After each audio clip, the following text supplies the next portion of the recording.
I was just searching online and I thought, where is this GHK21 that I keep talking about and some of you keep asking about? And so I was looking online for it everywhere, as I randomly do throughout the week, and I found a whole new website set of information for it that I'm excited to share for you. Now, it looks like it's still a future product. I'm expecting it to come out anytime in a month or two, who knows when, but we have a lot more information that I'm going to share with you today. Now, the first thing is, unfortunately, this is not a free series clone. For those of you who are hoping, it is a Leatherman Surge clone. So essentially what GHK has done is they have taken the Leatherman Surge clones and they have made this, flipped it into a free Surge clone, is what it looks like. So what they'll do for the pliers is, it looks like they're keeping the same general plier head, just like we have for the Byberry, the Maltper, all those different ones, but they will make it in 5CR. They talk about it being upgraded. The knife will be 440A. I think that's a downgrade from some of the Damascus versions, but I would imagine in the future, if this new variant sells well, they may upgrade the knife, because I think that's an easy thing for them to do. The handles will be made out of 420 stainless steel. And then as far as dimensions, they're talking about this tool in the open position, 175 millimeters by 61 by 26.5. So I did the conversions for those of us in America, and 6.89 or around 7 inches open. So yeah, it will be about the same exact size as this right here. And then about 2.4 inches right here in the handles. Yeah, that makes sense. And then about 1 inch. So it's mentioning that it might be even a little bit thicker than the normal Surge clones. I'm not sure if that's accurate or not. We'll have to see. And then it says when it's closed, it will come in at 4.4 inches. Or let's see, I have the millimeter equivalent, 113 millimeters by 39 by 26.5. So that equivalents to 4.4, a 1.5 across, which, yeah, that's pretty much standard to this Byberry clone, or the Maltper, I think, is this one right here. And then about 1 inch, that's a little bit thicker as well. So that's the only thing I'm not real sure about. It might be a little bit thicker in the handles. We'll have to wait when it comes out. Now, as far as weight, it says it comes in at 11.2 ounces or 316 grams. So I thought I'd go ahead and check this one out. This is the Multitool that I have. Now, this one with the pocket clip that I've added comes in at 12.4 ounces, and the Surge comes in at 12.4. These are actually the same size, the same weight rather. And so this new one supposedly will be a little bit less weight. We'll have to see if that's true or not, but those are the specifications on this new tool. Now, we have a bunch more pictures on this tool, which really helps. So it has a really nice looking knife and then a very nice looking serrated knife as well.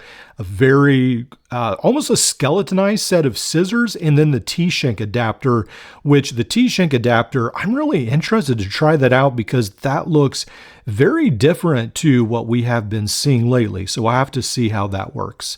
But that definitely looks like it could possibly be an upgrade. The T-shank adapter, really everything on the outside looks like an upgrade, including the plier head. It will keep having the replaceable wire cutters, so that nothing will change there.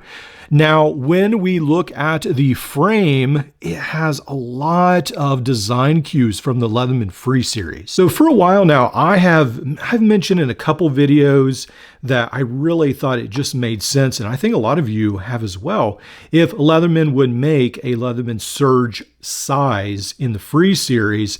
And now it seems like GHK21 now are doing that, but I think part of the reason is to avoid perhaps patent issues. So they can say this is a totally different size tool. And again, it has outside and inside tools. It's not going to be, or not outside and inside, but it has long tools on the one handle, and then it has other tools on the other handle. So it definitely isn't the same as the Free series. but they will all be outside opening. And then they do have something very similar to these tabs like the Leatherman Free Series has. Other companies have already tried some of these tabs before. Now SOG, they have tabs that does, remind me of the Free Series a little bit. They have these tabs at the end, and then Swiss Tech, they tried it with this tool right here. This is a fairly cheap tool. I reviewed it, very impressed at the beginning, and then it does have some wobble on some of the blades. So it needed a little bit more work, but it was a fairly impressive tool for what it was, and then it wasn't that great. But the SOG, the power access, that's pretty cool. And they have all the outside opening, but what the GHK21 has done is they've done this and they've added an extra layer, and they have two tools coming out this way on the pivots. So I think that's to escape any patent issues. But it will look very much like the Free Series. It will have some definite design cues, definitely not the same, but some interesting design cues. And then on the inside, there will be a totally redesigned bit driver.